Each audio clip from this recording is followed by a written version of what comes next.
शुरुआत करते हैं परवादेश की। और परवादेश की में आज का शब्द क्या है? आज इस शब्द को हम लेकर आए हैं परवा में, वो है इस्तीफा। कोलकाता में एक ट्रेनी डॉक्टर के साथ बलात्कार और हत्या के बाद पश्चिम बंगाल में डॉक्टर 1 महीने से अधिक वक्त से विरोध प्रदर्शन कर रहे हैं। लेकिन इतने वक्त के बाद आज निशान पहली बार पश्चिम बंगाल की मुख्यमंत्री ने क्या कहा? उन्होंने कहा, मैं इस्तीफा देने को तैयार हूं।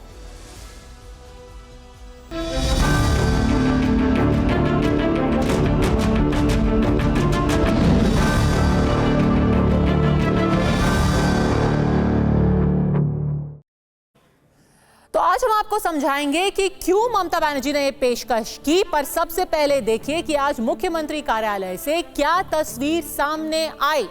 ये तस्वीर जो हम आपको दिखाने वाले हैं वो है ममता बनर्जी की, जो आज शाम 2 घंटे तक इंतजार करती रही। वो बैठी रही इंतजार में राज्य के सेक्रेटेरिएट के अंदर। उनके साथ स्वास्थ्य मंत्री चंद्रमा भट्टाचार्य भी तस्वीरों में दिखाई दे रही हैं। टीएमसी और मुख्यमंत्री का कहना है कि वो 2 घंटे तक रुकी रही, पर प्रदर्शन पर बैठे हुए डॉक्टर्स उनसे मिलने नहीं आए। तो आखिरकार ममता बनर्जी ने इस्तीफा देने की पेशकश कर दी। दरअसल आज जूनियर डॉक्टर्स और मुख्यमंत्री, जो कि इतने वक्त से हड़ताल पर बैठे हुए हैं, उनमें कुछ समझौते की आशा थी, समझौते के आसार थे। उनके बीच में बातचीत होनी थी, कई दिनों से चिट्ठियां दोनों के बीच में चल रही थी। आखिरकार आज लगा कि जो गतिरोध है वो टूट जाएगा। 32 डॉक्टर बातचीत के लिए पहुंचे भी, लेकिन डॉक्टरों ने एक शर्त रख दी कि बातचीत की लाइव स्ट्रीमिंग की जाएगी, जिसे ममता सरकार ने नहीं माना। ऐसे में बातचीत हुई ही नहीं और नतीजा, खाली कुर्सियों के बीच बैठी ममता बनर्जी की ये तस्वीर सामने आई। अब सवाल यह है कि क्या जूनियर डॉक्टरों को ममता बनर्जी पर भरोसा नहीं है? आखिर ममता बनर्जी ने जूनियर डॉक्टरों से बातचीत की लाइव स्ट्रीमिंग की मांग क्यों नहीं मानी? क्या मुख्यमंत्री को जूनियर डॉक्टरों की बातचीत की लाइव स्ट्रीमिंग से किसी बात का डर है? अगर ममता सरकार डॉक्टर बेटी को इंसाफ दिलाना चाहती है, तो फिर जूनियर डॉक्टरों से बातचीत पर अपनी शर्तें क्यों थोप रही है? और क्या इस्तीफे की पेशकश ममता बनर्जी का ट्रम्प कार्ड है, उनका इमोशनल कार्ड है? जूनियर डॉक्टरों से बातचीत नहीं हो पाने पर मुख्यमंत्री ममता बनर्जी ने फिर आगे जाके क्या कहा, पहले आप उसे सुन लीजिए। ওরা বিচার চায় না, ওরা চায় চেয়ার। আমি মানুষের স্বার্থে এমনকি নিজে পদত্যাগ করতেও রাজি আছি। আমার মুখ্যমন্ত্রীর পদ চাই না, কিন্তু আমি চাই মানুষ বিচার পাক, তিলোত্তমা বিচার পাক আর সাধারণ মানুষ চিকিৎসা পাক। 1 महीने से ज्यादा हो चुका है और आरजी कौर मेडिकल कॉलेज में एक डॉक्टर बिटिया के साथ बलात्कार और हत्या के बाद डॉक्टर सड़कों पर हैं, अपना प्रदर्शन जारी रखे हुए हैं। खास तौर पर जूनियर डॉक्टर अपनी सुरक्षा और इंसाफ पर सिर्फ आश्वासन ही नहीं, ठोस कार्रवाई चाहते हैं। पश्चिम बंगाल में जूनियर डॉक्टरों की हड़ताल से स्वास्थ्य व्यवस्था चरमरा चुकी है। ममता सरकार की लाख कोशिशों के बावजूद हड़ताली डॉक्टर झुकने को तैयार नहीं है। हड़ताल से पश्चिम बंगाल के मरीज परेशान हैं। ऐसे में अब सवाल है कि क्या ममता बनर्जी ने इस्तीफे की पेशकश कर सहानुभूति बटोरने की कोशिश की है? But I am sorry, I apologize to the people. I apologize to the people of this country and the world people who are supporting them. Please give your support, I don't have any problem. We want justice for Tilottama.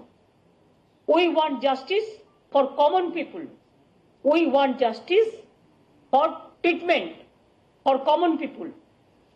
We want that as per Supreme Court instruction, they must join their duty. Though 3 days are over after the Supreme Court verdict, instead of that also we are not taking any disciplinary action, because sometimes we have to tolerate.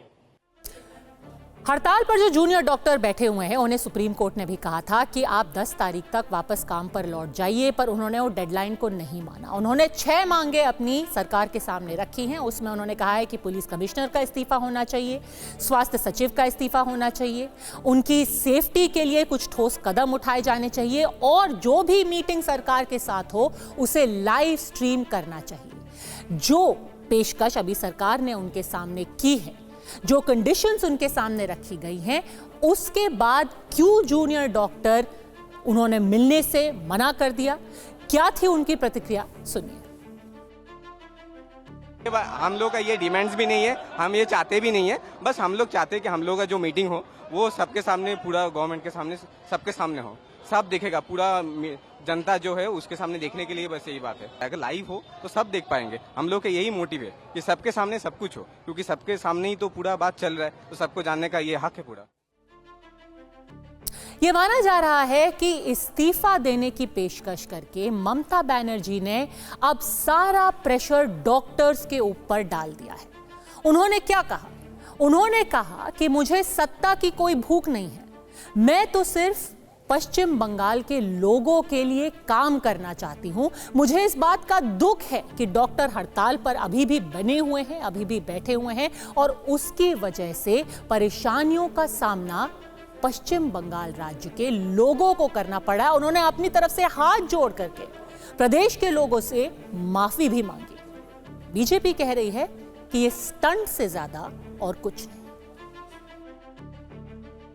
पश्चिम बंगाल की जनता भली भांति जानता है कि मुख्यमंत्री प्राण त्याग कर सकते हैं, लेकिन पदत्याग नहीं करेंगे। अगर कर भी दिया तो नेक्स्ट चीफ मिनिस्टर कौन बनेगा? उसका परिवार से बनेगा, बागडोर उन्हीं का हाथ में रहेगा। हम लोग विश्वास करते हैं कि ये सोचे समझे नाटक है, जनता ये नाटक समझते हैं। तो मसला यह है कि कोई भी सरकार अपने राज्य में जीरो क्राइम का दावा नहीं कर सकती, लेकिन किसी सरकार की संवेदनशीलता और एफिशिएंसी इस बात से आंकी जरूर जाती है कि किसी वारदात को लेकर उसका रवैया वारदात के बाद कैसा होता है। आपको याद दिलाने की जरूरत नहीं है कि आरजी कार अस्पताल के केस में बंगाल सरकार का शुरू से रवैया कैसा है। बार बार उनसे सुप्रीम कोर्ट में भी इसके बारे में सवाल पूछे गए हैं। इसलिए आज जब 30 सदस्यीय डॉक्टरों की टीम के साथ मुख्यमंत्री ममता बनर्जी की मुलाकात नहीं हुई तो इसमें आश्चर्य करने जैसा कुछ भी नहीं है। ऐसा तब हुआ जब डॉक्टरों की टीम मुख्यमंत्री कार्यालय के गेट तक पहुंच गई थी। ये होना ही था और हुआ यही। अंत में ममता बनर्जी ने इस्तीफा देने का इमोशनल दांव खेला, जो शायद सरकार की नाकामी छिपाने का आखिरी दांव भी था। अब बात उत्तर प्रदेश की करते हैं, जहां इन दिनों मंगेश यादव नाम के एक आरोपी के एनकाउंटर पर जबरदस्त सियासत हो रही है। मंगेश यादव सुल्तानपुर में लूट कांड का आरोपी था, जिसे यूपी एटीएस ने मार गिराया। लेकिन विपक्ष और खास तौर पर समाजवादी पार्टी के अध्यक्ष अखिलेश यादव इस एनकाउंटर को फर्जी बता रहे हैं। इसे एनकाउंटर नहीं बल्कि हत्या करार दे रहे हैं। ऐसा पहली बार नहीं है जब यूपी में किसी एनकाउंटर पर सवाल उठे हों, उसे जाति धर्म का एंगल दिया गया हो। हर एनकाउंटर को यूपी की पुलिस, एसटीएफ और सरकार अपराधियों के खिलाफ जीरो टॉलरेंस की नीति बताकर जायज ठहराती है, तो विपक्ष इसे योगी सरकार की ठोको नीति करार देता है। इस बार भी सुल्तानपुर लूटकांड के आरोपी मंगेश यादव के एनकाउंटर को अखिलेश यादव बीजेपी सरकार पीडीए यानी पिछड़ा, दलित और अल्पसंख्यक विरोधी नीति का नतीजा ही बता रही है। अभी तक जितनी भी हत्याएं हुई हैं या एनकाउंटर हुए हैं, सबसे ज्यादा पीडीए परिवार के लोगों की हत्या की है सरकार ने। और भाजपा ने तो इतने एनकाउंटर किए, उत्तर प्रदेश को फर्जी एनकाउंटर की राजधानी बना दी इन्होंने। तो ऐसे में अब यूपी पुलिस ने भी अखिलेश यादव के जवाब में सबूत पेश किया। ताजा सबूत सामने रखा उत्तर प्रदेश पुलिस ने। खुद डीजीपी प्रशांत कुमार ने एडीजी लॉ एंड ऑर्डर और एसटीएफ चीफ अमिताभ यश समेत अपनी टीम के साथ मीडिया के सामने आए और सुल्तानपुर लूटकांड में मंगेश यादव की एक एक भूमिका का वीडियो सबूत जारी किया। यूपी पुलिस की तरफ से जारी वीडियो में लूटपाट की शिकार ज्वेलरी शॉप के अंदर अंकित, अरबाज, फुरकान और अनुज प्रताप सिंह के साथ मंगेश यादव भी दिखाई दे रहे हैं। यूपी पुलिस के मुताबिक लूट के लिए इस्तेमाल की गई बाइक भी मंगेश यादव की ही थी। ये बाइक जौनपुर से चोरी की गई थी, लेकिन इसे लेकर अखिलेश यादव सवाल उठा रहे हैं। उनके मुताबिक पुलिस सिर्फ और सिर्फ झूठी कहानी बना रही है। अखिलेश यादव का दावा है कि लूट में जिस बाइक का इस्तेमाल हुआ उसकी एफआईआर भी कई दिनों बाद ही लिखी गई। यूपी पुलिस के मुताबिक सुल्तानपुर लूट को विपिन सिंह लीड कर रहा था। लूट से पहले मास्टरमाइंड विपिन सिंह, सचिन, फुरकान और अरबाज ने रेकी की थी। इसका वीडियो भी पुलिस ने रिलीज किया था। मास्टरमाइंड विपिन सिंह रायबरेली में सरेंडर कर चुका है, लेकिन अखिलेश यादव यूपी की सरकार और पुलिस से पूछ रहे हैं कि जिस तरह से मंगेश यादव का एनकाउंटर हुआ, उसी तरह से मास्टरमाइंड विपिन सिंह का भी एनकाउंटर क्यों नहीं हुआ? क्या विपिन सिंह की जाति देखकर उन्हें सरेंडर की छूट दे दी गई? इस पर भी आज यूपी के डीजीपी ने सफाई दी है। हर एनकाउंटर की तरह मंगेश यादव के एनकाउंटर के भी दो पक्ष हैं।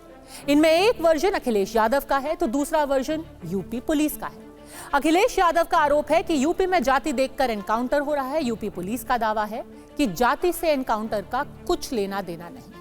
अखिलेश ने कहा कि ज्यादातर पीडीए यानी कि पिछड़े, दलित और अल्पसंख्यक ही एनकाउंटर में टारगेट पर रहते हैं। इसको पूरी तरह से पुलिस खारिज कर रही है।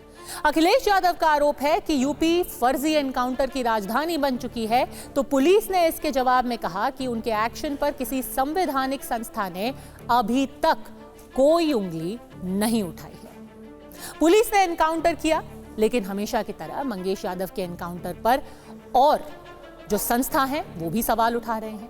एनकाउंटर के लिए मशहूर या यूं कहिए कि बदनाम एसटीएफ एक बार फिर से कटघरे में है। अखिलेश यादव के आरोपों के मुताबिक एसटीएफ मंगेश यादव को रात के वक्त घर से उठा कर ले गई और उसको मार दिया। अखिलेश यादव ने यह भी कहा कि एसटीएफ ने चप्पल में ही मंगेश यादव का एनकाउंटर किया। अगर पुलिस वालों में दिमाग होता तो चप्पल में एनकाउंटर ना करते। सपा के मुखिया ने यह भी कहा कि लूट के मुख्य आरोपी सरगना विपिन सिंह का एनकाउंटर नहीं किया गया है। यह भी सवाल उठा है कि जिस तरह से 3 लोगों को एसटीएफ ने पैर में गोली मारी, तो फिर वही सलूक मंगेश यादव के साथ क्यों नहीं हुआ। सवाल सुल्तानपुर लूटकांड में इस्तेमाल बाइक पर भी है, जिसे 20 अगस्त को जौनपुर से चुराया गया था, लेकिन चोरी का मामला 28 अगस्त की लूटपाट के भी 8 दिन बाद दर्ज किया गया।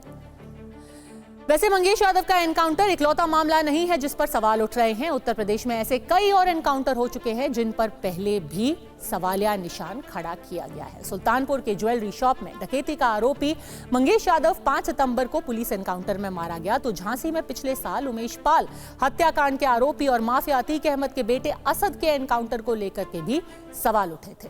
जिस जगह पर एनकाउंटर किया गया वो रास्ता आगे से बंद था। एसटीएफ ने कहा कि वो बाइक से भाग रहा था और पुलिस ने फायरिंग की, जिसमें असद मारा गया।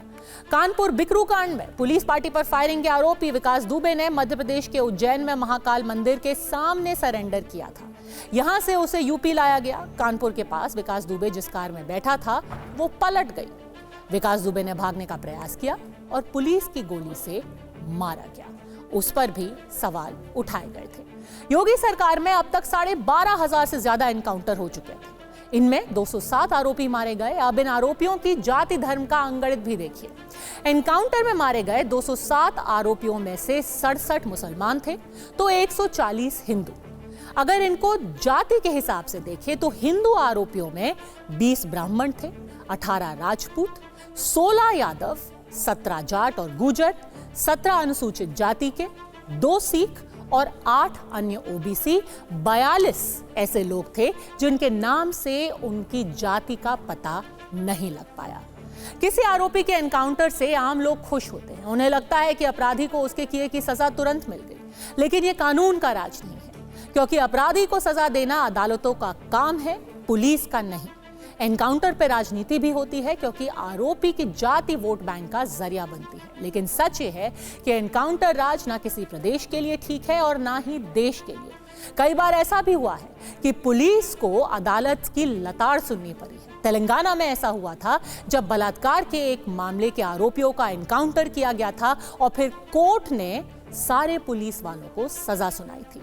हमें यह नहीं भूलना चाहिए कि हमारे देश में आतंकी कसाब को भी कानून के हिसाब से ही सजा मिली, वरना उसका गुनाह जितना संगीन था उसके हिसाब से उसे जीने का हक शायद एक दिन का भी और नहीं था। परवा देश की में अगली खबर भारत की सैन्य शक्ति और कूटनीति से जुड़ी हुई है। 3 फ्रंट वॉर की स्थिति में भारत ने आसमान से समंदर तक कैसी तैयारी की है, इसका एक ट्रेलर जोधपुर में दिखाई दिया, जब भारत समेत 10 देशों के फाइटर आसमान में गरजे। दरअसल ये एक युद्धाभ्यास था जिसमें भारत ने अपनी युद्ध क्षमता दिखाई, जिससे पाकिस्तान और चीन की बेचैनी जरूर बढ़ गई होगी, क्योंकि वो लगातार भारत के खिलाफ साजिशें बुनते रहते हैं। पहला वॉर फ्रंट LAC और दूसरे वॉर फ्रंट LOC के बाद तीसरा फ्रंट है बांग्लादेश बॉर्डर, जो अब खुल गया है, जहां आतंकी घुसपैठ का बड़ा खतरा बना हुआ है।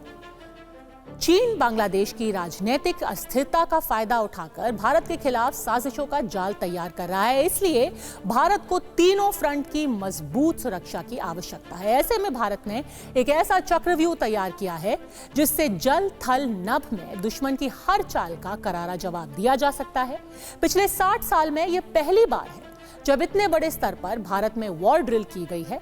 तरंग शक्ति का दूसरा चरण जोधपुर में हुआ, जिसमें अमेरिका, ऑस्ट्रेलिया और जापान जैसे शक्तिशाली देशों के सुपर जेट भी शामिल हुए। ये तीनों देश भारत के साथ समुद्री सुरक्षा संगठन क्वाड के भी सदस्य हैं।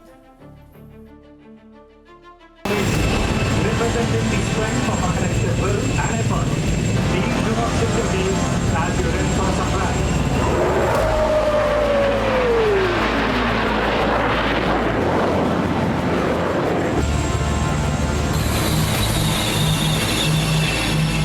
आपकी एक्सरसाइज को देखते हुए मुझे गौरव की अनुभूति होती है।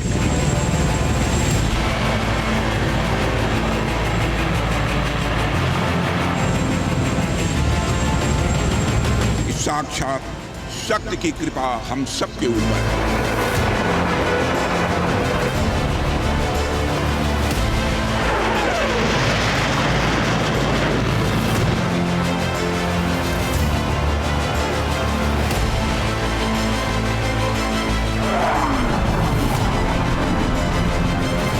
देश को जब जरूरत पड़ी वायुसेना ने डटकर उस परिस्थिति का सामना किया।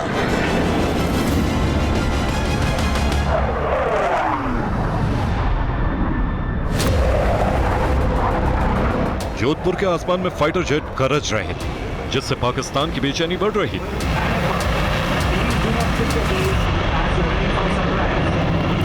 10 देशों के एयरक्राफ्ट एयर ड्रिल कर रहे थे, जिससे बीजिंग में हलचल बढ़ने लगी। दरअसल ये भारत की बढ़ती ताकत का प्रदर्शन था, जिसने दुश्मन देशों की नींद उड़ा दी है, क्योंकि पूरे 60 साल बाद इस तरह का युद्ध अभ्यास किया जा रहा है, जिसका नाम है तरंग शक्ति युद्धाभ्यास।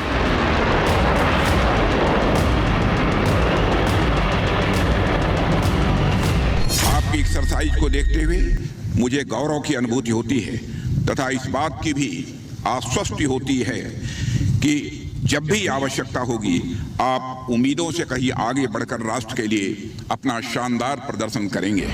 जोधपुर में तरंग शक्ति युद्धाभ्यास का दूसरा चरण चल रहा है, जो 14 सितंबर तक चलेगा। इससे पहले तमिलनाडु के सुलूर में पहला चरण आयोजित किया गया था, जिसमें कई शक्तिशाली देशों के फाइटर जेट ने उड़ान भरी। भारत के लिए यह मौका इसलिए भी गर्व भरा है क्योंकि 60 सालों बाद इतनी बड़ी टैक्टिकल एक्सरसाइज भारत में आयोजित की गई है। आसमान में इंडियन एयरफोर्स की ताकत का दायरा लगातार बढ़ता जा रहा है। देसी फाइटर जेट तेजस से लेकर फ्रांस से खरीदे एयरक्राफ्ट राफेल ने जब उड़ान भरी तो उस वक्त भारत के रक्षा मंत्री राजनाथ सिंह भी वहां मौजूद थे। उन्होंने इस टैक्टिकल एक्सरसाइज को भारत के सुरक्षा तंत्र में एक बड़ा कदम बताया।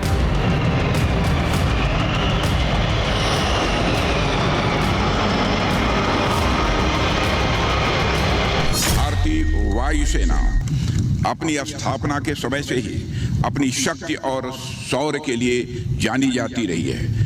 देश को जब जरूरत पड़ी वायुसेना ने डटकर उस परिस्थिति का सामना किया और अपनी शक्ति का प्रदर्शन करते हुए राष्ट्र का मस्तक सारे विश्व में ऊंचा किया है। तरंग शक्ति में 10 देशों के फाइटर एयरक्राफ्ट ने उड़ान भरी, जबकि 18 देश ऑब्जर्वर की भूमिका में थे। जिन देशों के एयरक्राफ्ट ने आकाश में पराक्रम दिखाया, उनमें Bharat, America, Australia, Japan, Germany, Greece, Singapore, UAE, Sri Lanka और बांग्लादेश शामिल थे। ऑस्ट्रेलिया की तरफ से आया है F-18 एयरक्राफ्ट, जिसे बोइंग कंपनी ने बनाया है। हालांकि ये भी एक अमेरिकन कंपनी मेड एयरक्राफ्ट है, लेकिन ऑस्ट्रेलिया की एयरफोर्स जो है वो इस एयरक्राफ्ट का इस्तेमाल करती है। और यहाँ पर हम आपको दिखा रहे हैं इस एयरक्राफ्ट की झलक। एक इलेक्ट्रॉनिक अटैक रोल वाला ये एयरक्राफ्ट है और बेहद खतरनाक और भूमिका यानी कि मल्टी रोल वाला ये लड़ाकू विमान में से एक माना जाता है। खास बात ये रही कि इन देशों ने अपने सबसे अच्छे फाइटर जेट को वॉर एक्सरसाइज में उतारा, जबकि भारत के फ्रंटलाइन फाइटर जेट शामिल हुए, जिनके ऊपर भारत के एयर स्पेस की सुरक्षा का जिम्मा है। इतनी बड़ी एक्सरसाइज के बाद चीन पाकिस्तान में इसलिए भी खलबली मची हुई है।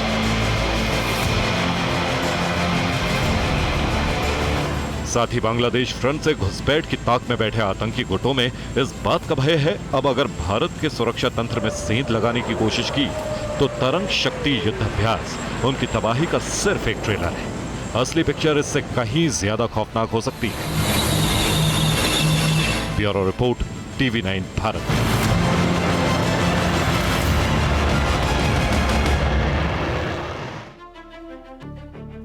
पिछले 10 साल में भारत ने कई सुरक्षा सौदे किए हैं, जिसमें हाईटेक हथियारों की खेप भारतीय सेना को मिली है।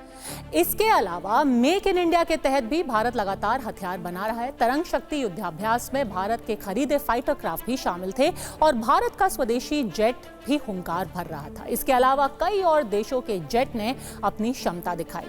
ऑपरेशन तरंग शक्ति में भारत की तरफ से राफेल ने हिस्सा लिया, जिसकी टॉप स्पीड 2130 किलोमीटर प्रति घंटा है, जबकि रेंज 3700 किलोमीटर है।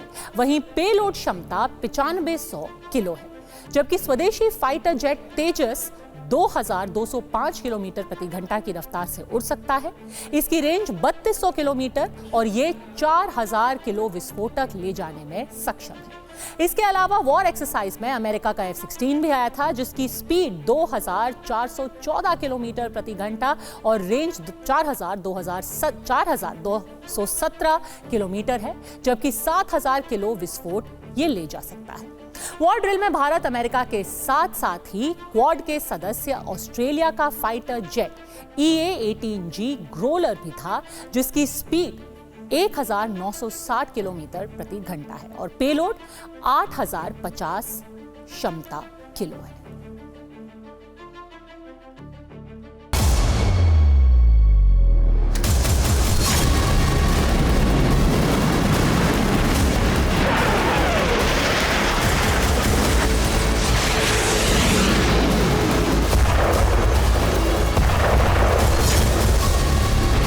अगर ड्रैगन में समंदर में कोई चाल चली तो भारत की नेवी उसकी धज्जियां उड़ा देगी।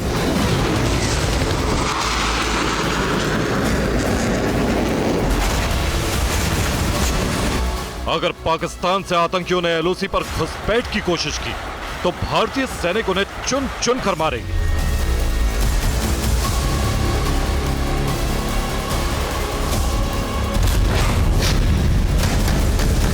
अगर बांग्लादेश बॉर्डर से चीन ने किसी साजिश को अंजाम देने की कोशिश की तो उसके हर मंसूबे को रौंद दिया जाएगा। और इसके लिए भारत की सैन्य ताकत में लगातार इजाफा हो रहा है और नए हथियारों की खेप भी भारत को मिल रही है। साथ ही भारत जब जब क्वाड एक्सरसाइज में शामिल होता है तो ड्रैगन बौखला जाता है। क्वाड में भारत के अलावा अमेरिका, ऑस्ट्रेलिया और जापान शामिल है। इसके अलावा भारत में 60 साल में पहली बार आयोजित हो रही तरंग शक्ति वॉर ड्रिल में भी क्वाड देशों के अलावा 7 देश और शामिल हैं, जबकि 20 दूसरे देशों के सैन्य कमांडर विशेष मेहमान। एक तरफ अंतर्राष्ट्रीय स्तर पर भारत का दबदबा बढ़ रहा है, आर्थिक उन्नति के साथ सैन्य ताकत में भी इजाफा हो रहा है। इससे चीन की चिंता बढ़ रही है, क्योंकि लद्दाख से लेकर इंडो पैसिफिक में उसकी हर चाल का जवाब भारत मजबूत तरीके से दे सकता है।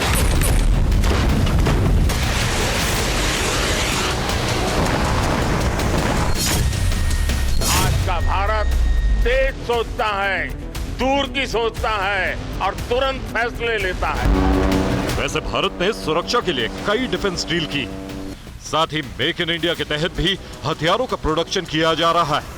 अब अमेरिका भारत को ऐसा हथियार देने जा रहा है जिससे समंदर में भारत की ताकत और बढ़ जाएगी।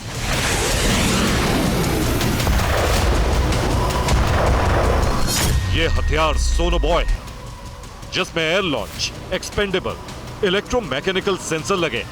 दरअसल ये एक पोर्टेबल सोनार सिस्टम है, जिसके जरिए पानी में साउंड वेव छोड़ी जाती है। अगर इसके रास्ते में कोई पनडुब्बी या जहाज टकराते हैं तो इसकी इको आती है और उसे ट्रेस करके हमला किया जा सकता है।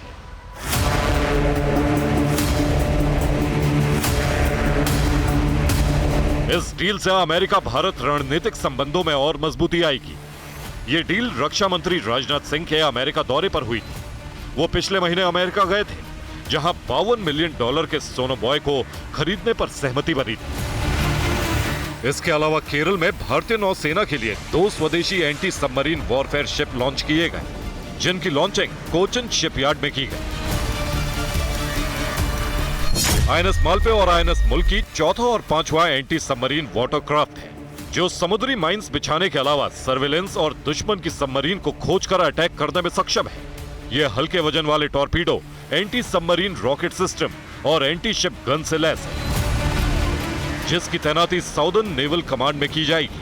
यानी भारत एक तरफ जहां कई फ्रंट पर युद्ध अभ्यास कर रहा है, वहीं नए हाईटेक हथियारों के मिलने से सेना की ताकत बढ़ती जा रही है, जिससे चीन पाकिस्तान में कोहराम मचा हुआ है।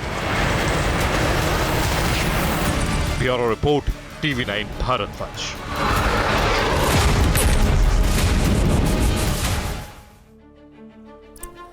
दुनिया में कई मोर्चों पर युद्ध की आशंका के बीच भारत अपना सुरक्षा चक्रव्यूह लगातार मजबूत करता जा रहा है। खासतौर से पिछले 10 सालों में रक्षा क्षेत्र में कई बड़े करार हुए हैं और सैन्य क्षमता में भी तेजी से इजाफा हुआ है। यहाँ तक कि भारत जहाँ रूस और अमेरिका से हथियार खरीद रहा है, वहीं कई छोटे देशों को हथियार बेच भी रहा है। भारत ने हथियार निर्यात करने के मामले में साल 2024 में 32.5% की ग्रोथ हासिल की। भारत के हथियार निर्यात से फायदा ये हो रहा है कि देश में इन आधुनिक हथियारों के निर्माण की क्षमता में काफी इजाफा हुआ है। भारत की 100 कंपनियां हैं जो लगातार डिफेंस प्रोडक्ट्स का निर्यात कर रही हैं। अमेरिका, फ्रांस और इजराइल की कंपनियां बड़े पैमाने पर अब कई उपकरणों को भारत में बनवा रही हैं, जिससे उनकी सप्लाई चेन मजबूत हो गई है, जबकि भारत इसके एवज में उनसे हथियार खरीद रहा है। भारत ने साल 2025 तक $5 अरब के हथियारों के निर्यात का लक्ष्य भी रखा है।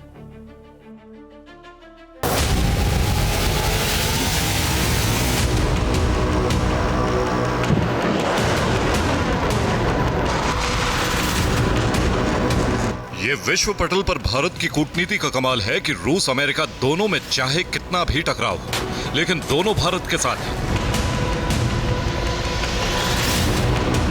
यही वजह है भारत ने दोनों देशों के साथ डिफेंस डील की और कई हाईटेक हथियार भारतीय सेना में शामिल होने वाले हैं।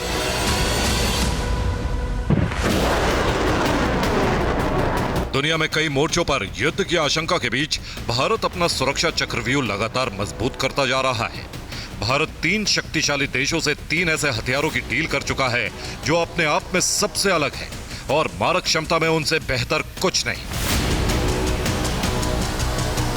रूस का S-400 डिफेंस सिस्टम, अमेरिका का रीपर ड्रोन और फ्रांस का राफेल फाइटर जेट, जिसकी पहली खेप भारत को मिल चुकी है।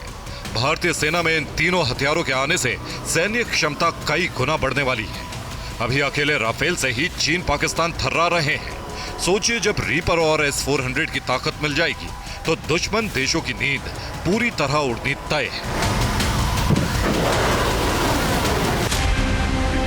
भारत लगातार रक्षा बजट बढ़ा रहा है। इसकी वजह है कि भारत हथियारों का प्रोडक्शन भी बढ़ा रहा है। जहां एक तरफ अमेरिका, रूस और फ्रांस जैसे शक्तिशाली देशों से हाईटेक हथियार खरीद रहा है, वहीं भारत छोटे देशों को हथियार बेचकर कमाई भी कर रहा है। भारत ने पिछले 1 साल में 21,000 करोड़ रुपए से अधिक के हथियार बेचे, जिसमें ब्रह्मोस मिसाइल भी शामिल है।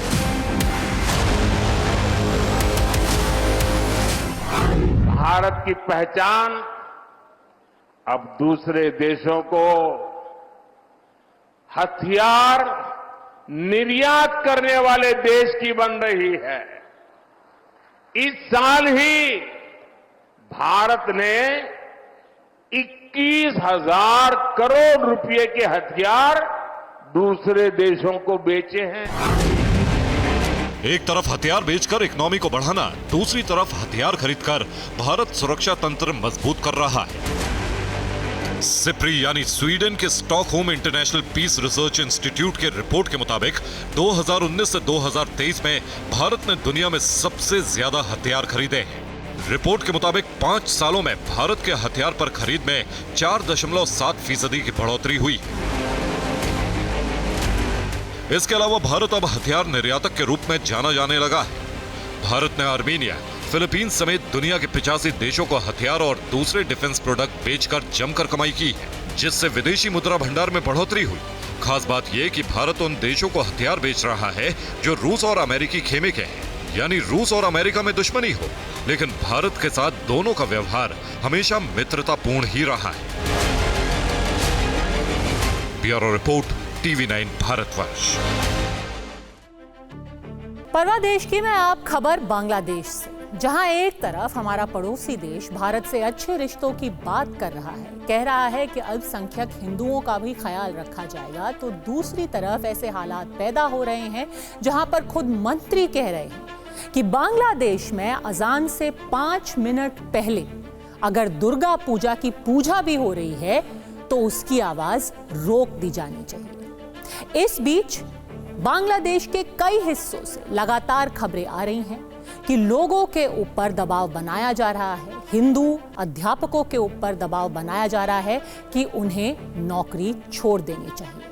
इस सब के बीच में सवाल उठता है कि एक तरफ मोहम्मद यूनुस, जिनको नोबेल पुरस्कार मिल चुका है, मोहम्मद यूनुस कह रहे हैं कि वो अल्पसंख्यकों की हक की बात भी करना चाहते हैं, वो सही तौर पर डेमोक्रेसी की बात करना चाहते हैं, और दूसरी तरफ कट्टरपंथियों के हाथ में लगातार वो अपने देश की कमान थामते तो नहीं जा रहे।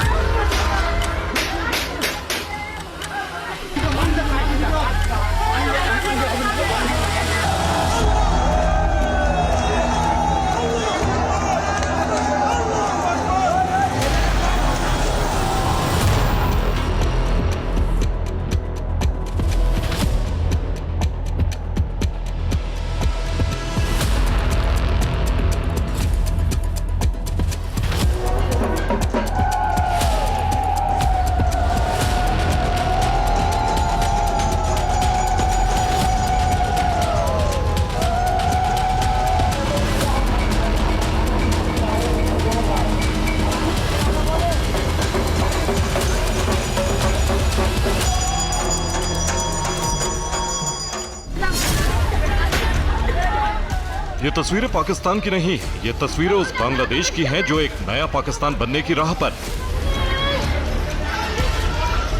दावा किया गया कि ये तस्वीरें बांग्लादेश के ठाकुरगांव जिले की हैं, जहां कट्टरपंथी भीड़ ने हिंदुओं को एक बार फिर निशाना बनाया, उनके घर जलाए गए, लोगों के साथ मारपीट और हिंसा भी की गई। रिपोर्ट्स के मुताबिक बुधवार को ठाकुरगांव जिले के कनिका हल गांव में यह हिंसा हुई। उपद्रवी कई घंटे तक आगजनी और हिंसा का ये तांडव करते रहे, जिसके बाद कई हिंदू परिवारों को अपना घर छोड़ना पड़ा।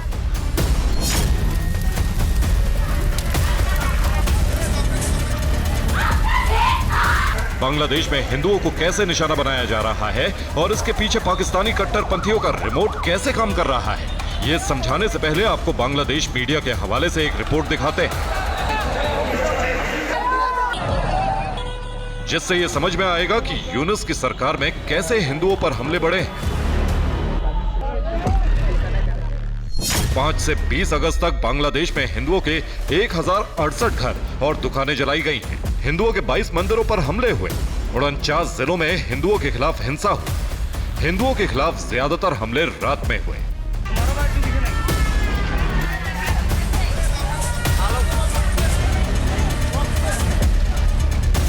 हालांकि हिंदुओं के साथ ही ईसाई और अहमदिया जैसे अल्पसंख्यक समुदाय भी हिंसा का शिकार बने।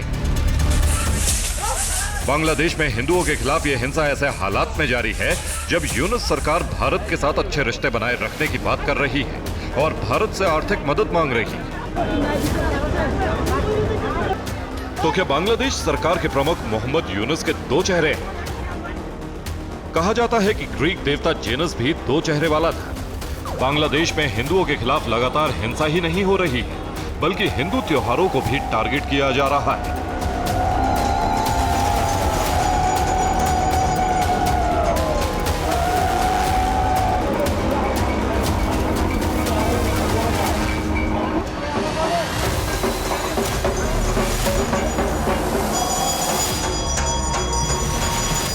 बांग्लादेश की सत्ता से शेख हसीना के बाहर होने के बाद लोगों को लगा था कि नई सरकार नए बांग्लादेश का निर्माण करेगी, लेकिन नतीजे ठीक इसके विपरीत नजर आ रहे हैं। पाकिस्तान की तरह बांग्लादेश में भी कट्टरपंथ का दौर शुरू हो गया है। तो क्या बांग्लादेश भी पाकिस्तान की तरह भारत के लिए एक नया सिरदर्द बनने जा रहा है? बांग्लादेश में हिंदुओं के खिलाफ अभी हिंसा रुकी नहीं, तब तक यूनुस सरकार ने हिंदुओं के खिलाफ वहां नया तुगलकी फरमान सुना दिया। बांग्लादेश में दुर्गा पूजा में अजान के समय पूजा और लाउडस्पीकर बंद करने का आदेश दिया गया है। नमाज से 5 मिनट पहले दुर्गा पूजा से जुड़े अनुष्ठान और साउंड सिस्टम बंद करने होंगे। यूनुस सरकार के इस फैसले से बांग्लादेश के हिंदुओं में आक्रोश है। बांग्लादेश में दुर्गा पूजा हिंदू समुदाय का सबसे बड़ा धार्मिक त्योहार है। बांग्लादेशी हिंदू 9 अक्टूबर से 13 अक्टूबर तक दुर्गा पूजा मनाएंगे। अभी तक बहुत से बांग्लादेशी हिंदू दुर्गा पूजा मनाने के लिए भारत में आते रहे हैं और भारतीय लोग भी दुर्गा पूजा के लिए बांग्लादेश के इलाकों में जाते रहे हैं। लेकिन इस बार अंतरिम सरकार ने इस पर रोक लगा दिया है। तो क्या बांग्लादेश की यूनुस सरकार पाकिस्तान के इशारों पर काम कर रही है, जिसकी वजह से हिंदुओं को टारगेट किया जा रहा है? तो जमात वमात को इस समय बहुत डार्लिंग कर रहे हैं, ये जमात भी इनको ठोकेगी। मेरा मानना है कि हिंदुओं पे जो अत्याचार होने हैं बहुत गलत है, बिल्कुल नहीं होना चाहिए। मेरा मानना है कि बांग्लादेश के 2 हिस्से हो जाएंगे। एक होगा बंगाली बांग्लादेश, बंगाली आइडेंटिटी उनकी जो है वही जेंटल, उनका बड़ा अच्छी सभ्यता है, कल्चर है, भाषा है। और दूसरा होगा इस्लामिक बांग्लादेश, जिसको इतने जूते पड़ेंगे पूरी दुनिया से, वो लोग सीधे हो जाएंगे। आप तो 4 दिन पहले ही यूनुस सरकार ने दुर्गा पूजा के समय गड़बड़ी करने वाले उपद्रवियों को चेतावनी दी थी। अंतरिम सरकार ने दुर्गा पूजा के दौरान हिंदू स्थलों को निशाना बनाने या अशांति फैलाने वालों के खिलाफ कड़ी कार्रवाई करने का आदेश दिया था। लेकिन 4 दिन बाद ही दुर्गा पूजा को लेकर नए फरमान के बाद यूनुस सरकार सवालों के घेरे में है, क्योंकि यूनुस कह कुछ रहे हैं और फैसले कुछ ले रहे हैं। हाल ही में बांग्लादेश ने यह फैसला भी लिया था कि दुर्गा पूजा में भारत को हिल्सा मछली नहीं देगा। बांग्लादेश दुनिया का सबसे बड़ा हिल्सा उत्पादक देश है। दुर्गा पूजा के समय हर साल बांग्लादेश से हिल्सा मछली बड़े पैमाने पर पश्चिम बंगाल को भेजी जाती थी।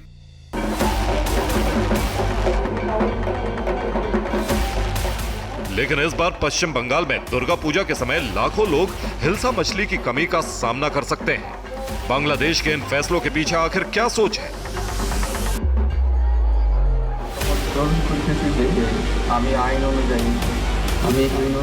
आज से लगभग 1 महीने पहले जब नोबेल शांति पुरस्कार विजेता मोहम्मद यूनुस के हाथों में बांग्लादेश की सत्ता आई, तो ऐसा लग रहा था कि बांग्लादेश में शांति आएगी, भारत के साथ संबंधों पर खास असर नहीं होगा।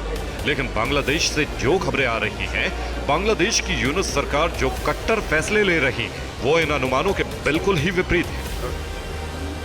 ऐसे में सवाल है कि क्या भारत के खिलाफ बांग्लादेश और पाकिस्तान मिलकर बड़ा खेल कर रहे हैं? क्या बांग्लादेश की यूनुस सरकार का रिमोट पाकिस्तान से ऑपरेट हो रहा है? क्या मोहम्मद यूनुस की सत्ता पर अब पाकिस्तान परस्त गुटों का फुल कंट्रोल है? इस समय कंफ्यूज्ड हैं ये लोग। भारत को ये भारत के लिए बुरी बातें कर रहे हैं, क्योंकि शेख हसीना यहाँ पर है और अपने लोगों को बताना चाहते हैं कोई बात नहीं, घबराओ मत, हम उसको वापस लेके आएंगे। लेकिन अभी तक किसी ने हमसे कहा नहीं है उसको वापस भेजो। तो मेरा मानना है कि ये और 2-3 महीने के बाद ये मामला ठप हो जाएगा।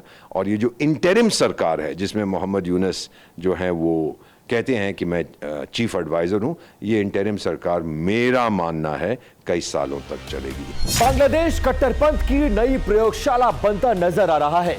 बांग्लादेश में नई सरकार बनने के चंद दिनों के अंदर ही ये देश पाकिस्तान बनने की राह पर चल पड़ा है। एक तरफ बांग्लादेश भारत से अच्छे रिश्तों की बात कर रहा है, दूसरी तरफ बांग्लादेश की नई सरकार के सारे फैसले भारत के खिलाफ हो रहे हैं। तो क्या पाकिस्तान की कट्टरपंथी ताकतों की मोहरा बन गई है यूनुस सरकार? बांग्लादेश में भारत विरोधी जमाते इस्लामी का दखल बढ़ रहा है। सवाल है आखिर यूनुस सरकार का मकसद क्या है? तो बांग्लादेश की अंतरिम सरकार भारत से आर्थिक मदद मांग रही है। सरकार के मुख्य सलाहकार मोहम्मद यूनुस भारत से अच्छे रिश्तों की भी बात कर रहे हैं, लेकिन हिंदुओं के खिलाफ अत्याचार नहीं रुक रहे। भारत और बांग्लादेश के रिश्तों को खराब करने के लिए पाकिस्तान की मशीनरी कैसे काम कर रही है, देखिए इस रिपोर्ट में।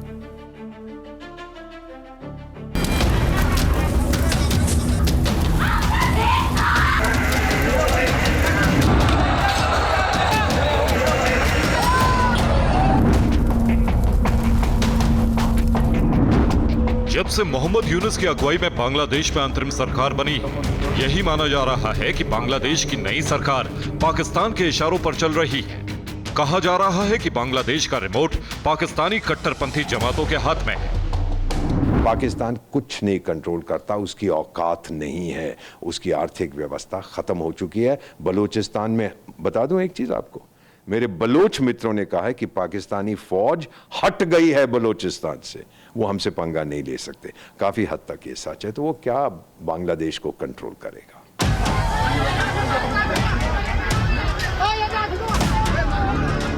बांग्लादेश में हिंदू विरोध के ऐसे कई फैसले हाल के दिनों में लिए गए हैं जो यूनुस सरकार की नीति और नीयत पर सवाल खड़े करते हैं। कुछ दिन पहले ही बांग्लादेश के राष्ट्रपति कार्यालय की तरफ से एक नोटिफिकेशन जारी किया गया। नोटिफिकेशन में बांग्लादेश के मंत्रालयों और विभागों के वरिष्ठ हिंदू अधिकारियों की लिस्ट मांगी गई। नोटिफिकेशन के जरिए हिंदू अधिकारियों की व्यक्तिगत जानकारी मांगी गई। नोटिफिकेशन के सामने आते ही हिंदू अधिकारियों में डर फैल गया। इसके अलावा सवाल पूछे जा रहे हैं कि क्या बांग्लादेशी सरकार धर्म के आधार पर हिंदू अधिकारियों से भेदभाव कर रही है। सवाल यह भी कि बांग्लादेश के राष्ट्रपति की तरफ से केवल हिंदू अधिकारियों की सूची क्यों मांगी। हालांकि दावा यह किया जा रहा है कि बांग्लादेश के राष्ट्रपति मोहम्मद शाहबुद्दीन हर साल दुर्गा पूजा पर दशमी की पूजा का आयोजन करते हैं। कहा जा रहा है कि नोटिफिकेशन में अधिकारियों से उनकी निजी जानकारी इसलिए मांगी गई ताकि उनके आयोजन में शामिल होने के लिए एक लिस्ट बनाई जा सके। लेकिन हिंदुओं में डर होना भी स्वाभाविक है, क्योंकि एक सच ये भी है कि 5 अगस्त से लेकर अब तक बांग्लादेश में 50 से अधिक हिंदू शिक्षाविदों को अपनी नौकरी से इस्तीफा देने के लिए मजबूर किया गया है। यूनुस सरकार की मंशा पर सवाल यूं ही नहीं उठ रहे हैं। इस बीच मोहम्मद यूनुस की सरकार पाकिस्तान से रिश्ते भी मजबूत कर रही है। उधर पाकिस्तान ने बांग्लादेश में पैर जमाने का बड़ा प्लान बनाया है। पाकिस्तानी मीडिया के हवाले से दावा किया जा रहा है कि पाकिस्तान को इसमें यूनुस सरकार से समर्थन भी मिल रहा है। पहला प्लान है पाकिस्तान की बांग्लादेश से दोस्ती की कोशिश। दूसरा प्लान है 1971 के विवाद को हल करने की कोशिश। और तीसरा प्लान है दोनों देशों के बीच इकोनॉमिक फोरम को एक्टिव किया जाएगा। वो रिश्ते मजबूत नहीं कर रहा है। इस समय क्या है कि एंटी इंडिया प्लेटफॉर्म पे अमेरिका जो है वो कठपुतली मास्टर है, वो तार खींचता है। तो मेरा नहीं ख्याल इसमें कोई ज़्यादा दम है, क्योंकि पाकिस्तान का ध्यान इस समय पूरा बलूचिस्तान और अफगानिस्तान पे है। आज तक एंटी इंडिया प्लेटफॉर्म पे आप जो दोस्ती कर रहे हो ये चलने वाली नहीं है। सर, मेरे तजुर्बे में ये है, अगर आप दोस्ती बनाते हो क्योंकि आप दोनों किसी से दुश्मनी करते हो, वो दोस्ती चलती नहीं है।